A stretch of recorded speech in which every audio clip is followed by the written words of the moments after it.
तो जनता ने स्मार्ट बनाया अपने खेतों में मैंने जिकी नेड़ी है टूटी है खाड़ी है स्मार्ट बनावे शिक्षा ने जिकी स्मार्ट बनावे और अपनी बहन बेटियां गाँव में चल के आवे सेना में मैंने बाकी कोई सुरक्षा को नहीं बने स्मार्ट बनावे और चार पड़ा का स्मार्ट मीटर क्या बना दी ये अपने घर मैंने स्मार्ट मीटर उसको सामान्य मीटर वो एकदम सही है फिर चेंज करने का आ सकता है कोई आवश्यकता तो नहीं अपना काम बढ़िया तरीके से चलना चाहिए कोई जरूरत को नहीं और लेना देने की बात है कई भाई इसको सर्वे करता फिरा बोले 18 स्मार्ट मीटर लगाऊंगा 18 मैं तो हमारे गांव की महिला लगा दियो डांस सीख लो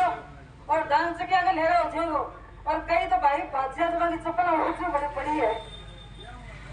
बंदे बैठे और बिमला जी है पार कौन पढ़ते पार बिमला जी को नहीं तारा नगर की पूरी विधानसभा की जनता है राजस्थान की पूरी जनता है साका है इस स्मार्ट मीटर के खिलाफ का महीना है और मैं थाने बताना चाहूँ का मीटर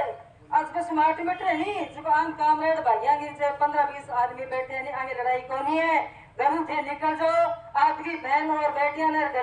घर महिला बन सारा ने कहो कहते चलो और वो विरोध करो आज नहीं करो सत काल थाने बहुत घाटो भुगतना पड़ेगा राधा से सुखी नींद में से नहीं तो वो बैलेंस खत्म हो गया पकड़ के उठोगी काम की बात को नहीं बैठो 24 घंटा फोन पे भी कौन नहीं चले और फोन भी कौन चले लेकिन आज को आपका विरोध कर नहीं वो हमेशा काम देगो मैं तो थाने एक उदाहरण भी बताना चाहूँ तारानगर गांव में भुच्चावास में एक सरपंच के तो है वो कहेंगे कि शिक्षा के खिलाफ सुनते जाइए मेरा भाई काम की बात है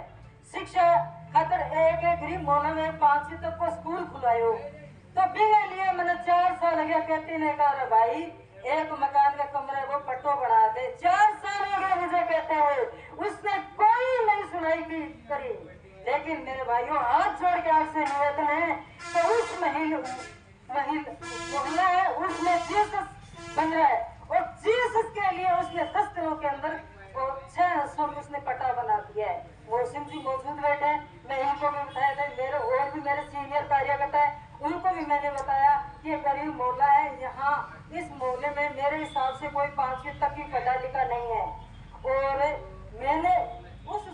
शिक्षा को दूर करने के लिए एक 5वीं की स्कूल खुलवाई और 4 साल हो गया एक मेघवाला को मोहल्ला है और मोहल्ले में एक मेघवालों की वो धर्मशाला है उसमें 2 मकान है एक में तो आंगनबाड़ी चल रही है दूसरे में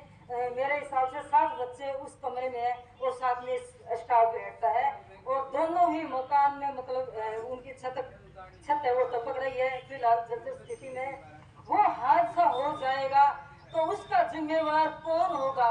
कल वो झालावाड़ में हुआ था वो मेरे हिसाब से भुच्चावास में होगा आज वो जीएसएस बन रहा है कम से कम घरों की शायद मेरे हिसाब से 10 मिनट की दूरी पर है और पास में स्कूल है प्राइमरी उसकी भी उतनी दूरी है तो मैं बिजली विभाग के जेएन और एएन कलेक्टर साहब महोदय और मेरे राजस्थान के मुख्यमंत्री को भी कहना चाहूंगी कुल कल को कुछ हादसा हो जाएगा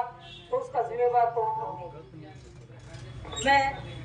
यहाँ पर धरना पर बैठे सभी मेरे भाइयों से